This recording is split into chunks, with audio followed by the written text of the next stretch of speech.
Hello, I'm Victoria Bond, and welcome to Mum's Time to Shine. How to connect to your soul's purpose and pursue it without sacrificing quality time and connection with your family. Today we have Lauren Marie joining us from Australia. Lauren Marie is a Joy of Business facilitator, an Access Consciousness certified facilitator, and an entrepreneur, and a mum of two little twins. Thank you for joining us today, Lauren. Thank you. This is very exciting. So I've been talking to you for a couple of weeks now, and within that last 2 weeks, you've been in Malaysia, you've been in Tokyo. Yep.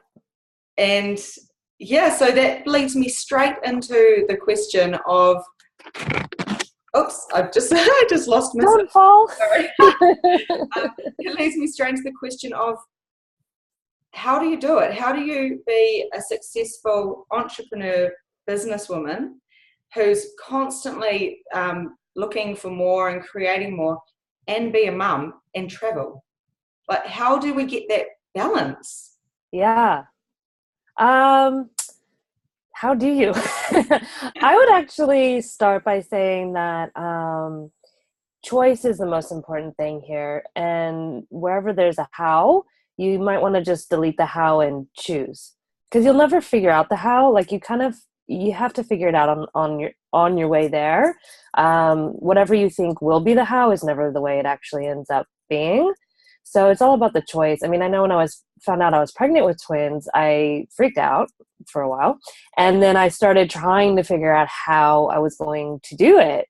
And there's no prepare. I always thought it was funny when the doctors asked, like, what's your birth plan? And I'm like, how do you prepare for birth? Like, there's not a how. So the most important thing is the choice. So I made a choice to be a successful entrepreneur. I made a choice to travel. I made a choice to be a working mom. I made it, all of these. I made a choice to have the twins. Like, I made a choice to move to Australia. Like, all of those were choices.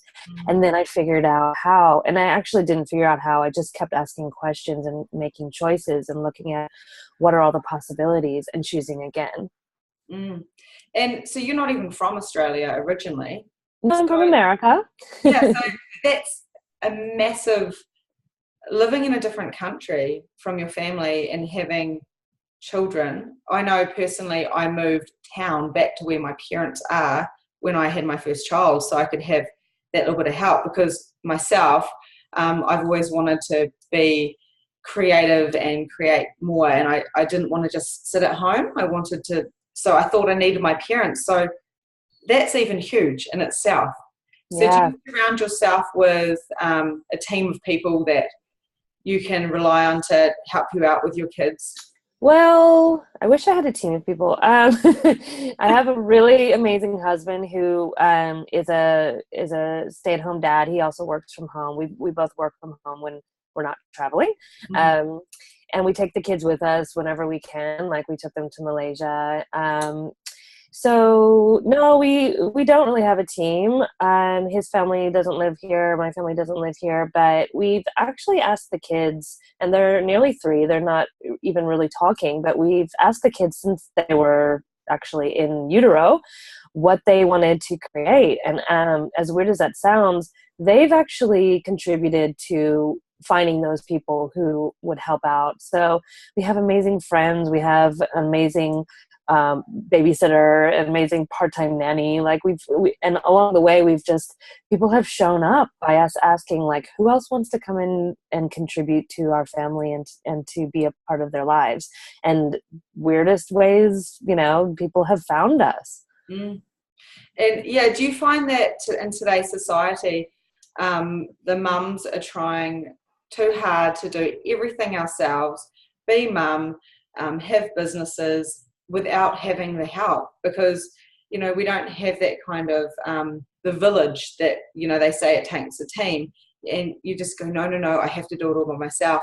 So if we took that pressure off and actually were open to having help, I mean, that could make such a big difference. Well, in reality, you might want to acknowledge you can do it all yourself. Like, a lot of us are warrior women. I think probably all of us on this summit are warrior women, and you can do it all yourself. Like, you probably always have, and have succeeded and done better than anyone expected you to. And everyone goes, how are you doing this all? Yeah. But that doesn't mean it's your best choice. I mean, if you would actually look at what would work for your kids, it might not be to do it all yourself. Or what might work for your business, it might not be to do it all yourself. Like, if you were to hire someone to work for you who's actually better at, whatever it may be, that part of the job, that might work better for your business. Same with my kids. Like, my nanny loves to sit and play for hours with them. I don't. Yeah. It's boring. So they actually love having that other energy around them. So just because you can do it all yourself doesn't mean it's even going to be the most financially feasible option. Like, we think, oh, I'll save money, or I can't trust my kids with someone else, but it's like, that's not really a question. Like, what if you asked a question, what would make my business more money here, hiring someone or doing this myself? And actually ask a question about it. Or what would be better for my kids, in the long run, hiring someone or doing this myself, or having me stay home or having the dad stay home, or, like, all of these questions, putting them in school or daycare or not putting them in school or daycare, and coming out of everyone else's world of judgment of what's right and wrong for your business and for your family, because those are just a bunch of points of view that other people have. It doesn't mean it's true for you or for your kids or for your business. Mm. So you're saying we should really be more open to different possibilities of what works for us. So rather than following the structure of a mum must do this, or we can open it up and go, hang on a minute, what do I really want to do? Like you say with the kids, if not to feel guilty if you don't want to play with them for 3 hours because you really have got all this stuff going on. You're like, yeah, I can do all this amazing stuff right now. So who wants to play with my children? Like you say, your nanny is very happy to do it. Yeah. And the kids love it too. They do. And what if there was no right or wrong way to parent or to do your business? And what if you didn't have to be perfect? Like, that's the other trap that women fall into, is we're told all our lives that we need to try to be perfect, and perfect doesn't exist. There's no perfect anything. There's no perfect mom. There's no perfect entrepreneur. There's no perfect business. Perfection is just a lot of judgment. And judgment isn't real. It's just, it's a positive or negative polarity that you put on something. If you just look at what is, it allows you the freedom to actually choose what will work. And so if you look at what will work, not what's the right way, then you can actually see the possibilities available and choose. And that doesn't mean it will make everyone happy, especially people that have decided they have it right. If you do something different, like, me going and traveling and my husband staying home with the kids, that's wrong in a lot of people's worlds. So what? The opposite wouldn't work for us. He doesn't desire that, and neither do I. Staying home with the kids stresses me out. They're hard work. I don't know how he does it. Yeah. Well, I did a business trip about 1.5 years ago. I went to Melbourne, and my son was about 1.5, possibly, around that time frame. And I was gone for about 6 nights, 7 days, and the mummy guilts. I knew what I was doing. It was light, so it was right. It felt fantastic. I knew it was for me, and I knew I needed it. But oh my goodness, I feel guilty. And I felt, but that could have been the perspectives of other people, because I felt people going, you're leaving your kid?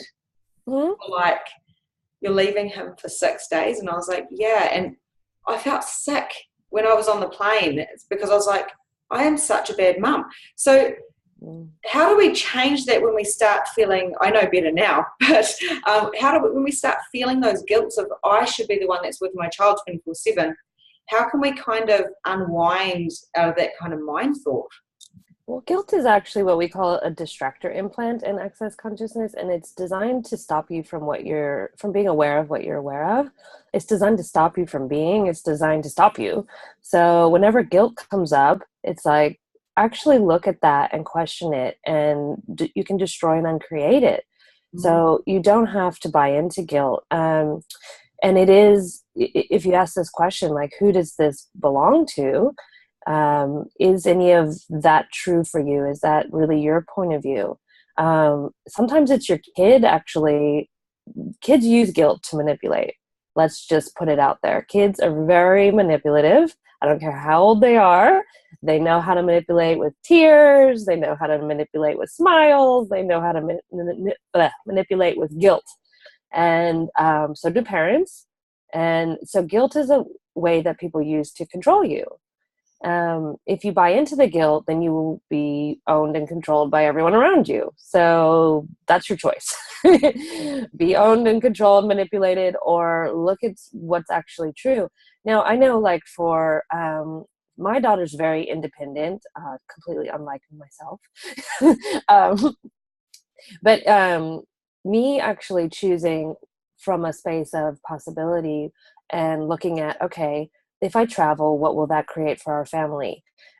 That's a space that I want her to know exists, so that when she grows up, she has that ability to look at what is true for her and what's going to work for her in her life, not at an exclusion of those around you. Like, I don't care about you kids. It's more like looking at the big picture. What's going to work for our family? You know, if I take this trip, what will our futures be like in 10 years, in 50 years? That's a space of oneness and inclusion, and not excluding you either. So that's a space that I want her to know that she can choose from, not, oh gosh, will this make this person happy? Is this the right choice according to my parents or my in-laws or my kids or my boss? Or, you know, that's really not where I would like to teach her to function from. Mm-hmm. So if you want to empower your kids, you need to be that you would like them to be in the world. Mm. And it's nearly like, stop asking people. I've always asked my parents for their advice, and I used to get on the phone and say, I've done this, you like getting their kind of their tick, you know, and I just stopped asking, because I thought, I'm getting answers back that don't fit with me. Yeah, my parents to bits. But instead of asking others, like you said, we should just really ask ourselves and see what fits in. Or ask people that have a greater space in whatever area. Like, if you notice someone that has a lot of freedom or ease with money, and you see them functioning with this energy of ease and space, and you're like, wow, I want that. Like, I'd like to have more of that. Ask them questions. Mm-hmm. You know what I mean? If you see someone with a fantastic relationship and you're like, wow, they have so much peace together and they just have so much gratitude for each other, and you're like, I'd really like that in my relationship. Ask them questions, you know? So ask questions of the people who have that space. Not necessarily, it may or may not be your parents, you know? Mm-hmm. So Joy of Business, it's quite a unique name. I was very drawn to that, because I'm like, oh, the joy of business. Oh my gosh. So in my mind, I know a lot of other minds, business is hard work. You know, a lot of people go, oh, you don't want your husband to buy a business because it's a lot of hard work. You'll never see him. That's what I used to hear quite a lot. And so how you are a business facilitator, Joy of Business facilitator, how do we bring the joy into our business when you feel like your business is your life and it's hard work and you're not making money? What is, I know you could talk about this for like an entire lifetime. It makes me so excited. I know, I'm very strange. The Joy of Business was actually a book written by Simone Milasas. and inspired by Gary Douglas, who's the founder of Access Consciousness. And there's so many tools and tips in this book. I'm one of the Joy of Business facilitators who's taken the tools in the book and applied them in my own life and in my own business and teach them to others. And business makes me so excited and happy. And in the morning, I wake up and I'm like, what can I create today? Because it's all about creation. To me, I'd much rather wake up and create than lay on the beach and do nothing. Like doing nothing, I can do for about 30 seconds and then I get bored. Whereas creation is everything. Like, so you create your day, you create your meals, you create your relationships, you create your business. So what if it wasn't about work? Like, work obviously is not fun. But you can have a joy of business, and your business is your life. It should be your life. Like you're living, and your business could be one and the same. Like, what if you woke up from a space of, what can I create? What can I add today? Not how much work can I get done? How much fun can I have in my business type of thing? Yeah. Rather than, oh my God, I've got so much to get done.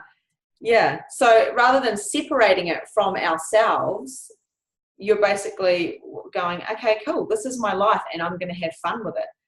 Exactly. Wow. No matter what your business is, whether you're a stay-at-home mom or an entrepreneur, or you work for someone else, or you're looking to start something new, it's like these 4 aspects I would look at are question, choice, possibility, and contribution. So what questions can I ask today? What choices do I have? What possibilities are there? And what contribution can I be and receive? Mm-hmm. And looking at that with every single aspect of your life, even if you're working for someone else and you don't enjoy your job, it's like, so what? Like, what questions can you ask? How much fun can I have today is a great question. If you don't enjoy your job, what other choices do I have? I could stay, I can leave. I can go to work today, I could not go to work today. I could, how many other, and then what other possibilities are there? What are the infinite possibilities of it being a fun job? What would you have to change for it to be fun or to make you more money? And then what contribution, like if you start looking at, let's take someone who's looking at building their business and you rely on people to come to you for products or sessions. Well, instead of looking at, well, I need these people to come to me to make me money, what contribution are you in the world? What contribution can you be to them? And if you look at, okay, well, I'm really great at, walking dogs. It's like, what contribution can you be to all the dogs? And then you ask them, what contribution can you be to me? Can you make me money? Can you bring your owners to me and ask, to create a dog walking business? That's just one example. You start looking at the contribution that you are and asking the universe to contribute back, and every molecule, every, child, dog, plant, it doesn't matter, and money, to contribute back to you. Yeah. And so it's really about stepping out of your mind and starting to play. Because literally, I understand Access Consciousness, the teachings and stuff, because I'm a facilitator. And when I'm teaching my classes and people just go, I just want more money, or I just want this, but they're seeing things as separate. So when you, like you say, when you start asking those questions, it's a different way of thinking. So it's retraining your brain to think differently. So someone who is, like we're talking about fear before and guilt, but you've got a mum, she has had her kids, they've left home. I've got a couple of friends that are at this stage in their late 40s, and they say, oh my gosh, I feel so weird. They feel empty. They've got this kind of empty nest syndrome, and they don't know what to do. So whether it's a mum like that or a mum who's got a 3-year-old and they've got some time on their hands, where can they start if they're wanting to create something more? Yeah, I mean the first example where the empty nest, it's like because so many moms make their lives about their children and so much of their daily life becomes, around their kids' life, and fulfilling their kids' needs and desires and requirements. And then once they're grown up and have their own lives, then you're like, well, but what now? And even as infants, of course, having two infants, my life definitely became about these two little things. So I understand that one. So it's like you get to start discovering you again, or discovering you for the first time, and really learning what you enjoy. And that may be a muscle that you have to build. And it seems like something we should just know, like what makes me happy, what brings me joy, what is fun for me. But we don't. Like a lot of us have just been fulfilling needs. And not necessarily looking at what brings us joy. So start by asking, and maybe make a list. These are three things that I know, like when I'm doing these three things, I have a sense of space or joy, whether it's walking on the beach or reading a book or taking a drive, or I don't know, like whatever it is. When you do those things, write them down, that when you're stuck, you can look at your list and go, oh yeah, maybe I'll go for a run. And now for me, getting out in nature and moving my body are two things that, like, or putting on music and dancing, like these sort of things always like change the energy and bring a sense of lightness to me. So you want to have a go-to list so that when you're stuck, you can go to it. And I know we're talking about business, and that's like, how do you, we're talking about like just playing, and it's like, yeah, that's how you start. How many times have you had a brilliant idea when you've been in the shower? It's the space that you be and the energy that allows that creation and that creative flow to come in, not the sitting down at the computer and forcing yourself to work, or the taking a job that you hate and going in every day to make money. That's not a creative space. So get yourself into a creative space by using one of those tools or activities on your list, and then start to ask questions, or just be in that space and see what happens. Don't have an agenda of like, okay, I will do this to allow the brilliant business idea to float into my head, but that doesn't work. Yeah, so it's really undoing everything we've been taught. Well, yeah, that. And I know a lot of the audience will be like, but what do you mean? Like, work is hard. But work doesn't have to be hard if you're tapping into the right energy. And that's what you're saying, isn't it? Your point of view creates your reality. So if your point of view is work is hard, then that it's exactly what will show up, and you'll be right. Yeah. So managing, this is one of my challenges, which I work on, but managing time and getting everything done. Like you said, it is an ongoing thing. And is it the same thing, letting go of that structure, of that mind of thinking it must be this way, this way, this way? It's letting go of time. Time isn't real. Time is a construct. Yeah. So how many of you have made time a problem and actually made time real? Like if you look at what is, how many times have you done way more than you should have in the space of, an hour or less? And those of you who have kids that go down for a nap know. It's like, all right, how many thousands of things can I get done while they're sleeping?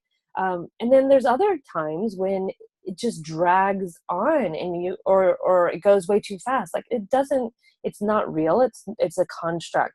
So instead of asking for more time, or what we mostly do is decide that we don't have enough time. We never have enough time. Why don't I ever have enough time? That actually creates that as your reality. Ask for more space. Ask for more space, not more time, and ask to be the speed of space. The speed of space is faster than the speed of light, and it's actually the space that you truly function. So when you're being the speed of space, you get absolutely everything done that you need to get done in way shorter amount of time than you should have. And everyone goes, how did you get all of that? How did you do that?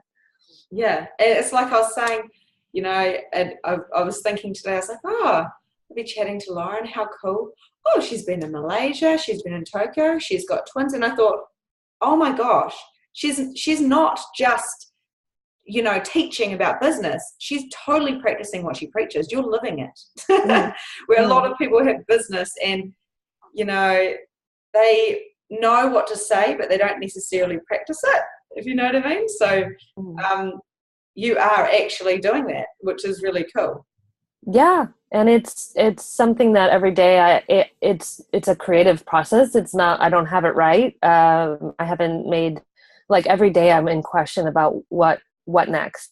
I'm home for about a month and then I go off to Europe and I'm doing, a couple conferences there. And then, but even yesterday we were looking for a new house here in Australia and I was like, we could just move to Europe. And my husband was like, oh, but it's a possibility. Like we don't have so many fixed things in our life. Like, yes, we have twins and they're little and stuff like that. And we consider them, and obviously whatever choices we make, but it doesn't mean we're stuck in anything. I could change my business. I do change my business all the time. If use Apple as an example, they came out with the iPod, what was it called first before iPhone? And it revolutionized the industry. It was this amazing technology. It was like their best year ever, made more money than any other business, in technology and blah, blah, blah. The very next year, they changed it completely. And the reason being, it was like, if we don't do this, then we're going to fail. Not, we've got it right now. Let's continue making what works. It's like, no, what's even better than this? And they scrapped it and created something totally different. So it's like, what if you could destroy and uncreate? And I mean destroy in the best sense possible. Destroy and uncreate everything that your business was yesterday every single day. That doesn't mean you go and fire all over your employees or it just means destroy and uncreate your business. So you're creating it new every day. So energetically you do this and you just wipe the slate clean. Okay, what works today? And what works today may be something different than what worked yesterday. So do you just say, okay, I'm destroying and uncreating my business today? Yeah. It's a choice that you make. Yeah. Usually we wake up and we go, right, I got this right yesterday, I got, this right last year or 10 years ago. People hold on to this thing that worked so long ago rather than looking at a question, So destroying and creating it means, we're usually willing to let go of the failures, but we're more hesitant to let go of our successes. Yeah, definitely. Wow, that's very interesting. And that applies for mums who have had children and wanting to, I suppose a lot of mums, they might have their business, have their children, and they start resenting their business because they want to be at home with their kids. And I know the other way around. Yeah. Well, I know that I had to change my energy dramatically within the last month because I was saying, oh my gosh, I own a hair salon, love it, love my clients, but I wanted to be with my kids. I wanted to have that choice and I felt stuck. So I have completely turned everything around. I'm now doing a summit, and you know how I am with computers. So we're learning to love each other. But I've stepped up to the challenge. So, and it's fun and it makes me happy because I know that I'm choosing what's right. So, it's destroying and uncreating is a great tool to use, and asking what else is possible in my life. So being in that. Definitely. And it doesn't mean you won't become a, hair salon owner or stylist again, ever. You could change it again tomorrow. Like, what if you're not completely cutting off the energy, you're just changing it. You never want to cut off your energy. And it's a really great point because this is why when moms travel, that their kids, freak out or that they freak out because we cut off our energy from our kids. Or same thing with your business, that if you go on vacation, people that do that in their businesses, don't have as many clients or whatever. It's because you're cutting off your energy. So you're an infinite being. You're not a finite being. You're not limited to the space that your body is in. You can have your energy in everything, everywhere, at all times. Now, this is a muscle that you can build. You don't necessarily wake up and have this, but practice keeping your energy in all of the things that you're creating and all of the people that you're connected to. So when you travel, flow energy back to your kids or your pets. Same thing with pets. It worked really well.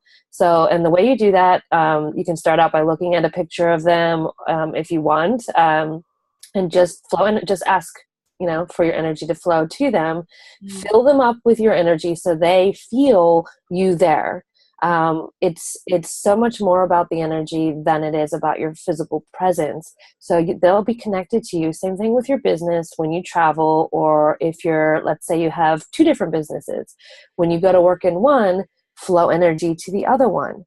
Make sure that you're still connected to all of same with your house. You could apply this to everything. So that you'll actually be present. Your energy will be there even when you're not. And you'll be aware of when something requires your attention. So right now I'm working in a very global business. We're in 177 different countries. But it started out in 4.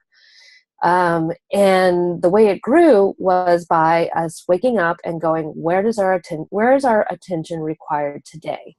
And being aware of the part of the world or the part of the business that requires the attention. Like right now, there's this GDPR thing, there's a global data protection law, and that's taking up a lot of our energy and in the business. And it's, boring legal stuff, but it's like, that's what's required right now to make the business work because it's a legal thing and it's very big and blah, blah, blah. So it's like, that's where a lot of the energy is going.